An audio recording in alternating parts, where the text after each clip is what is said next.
Forgotten username recovery failed on Stockopedia App Fix. If you've tried recovering your Stockopedia username and failed, you're not alone. Most people get this wrong by assuming the process is instant or by entering an email that's no longer active. The surprising truth is that with the right steps, you can regain access quickly and securely. Step 1.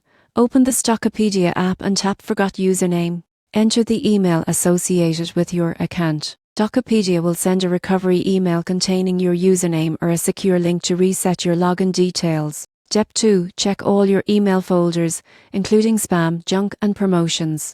Recovery emails are often filtered automatically, and submitting multiple requests too quickly can temporarily lock your account. Patience here is crucial. Step 3. If your registered email is no longer active, gather verification information such as your full name, date of birth, and recent activity on your Stockopedia account. Contact Stockopedia support directly with these details. Providing information about link subscriptions or payment history can speed up verification and restore access efficiently. Step 4. Once your username is recovered, save it securely in a password manager. Enabling two-factor authentication is highly recommended to add an extra layer of security and prevent future login issues. Following these steps carefully ensures that you regain access efficiently while keeping your Stockopedia account safe. Proper verification and credential management are key to protecting your investment research and portfolio insights.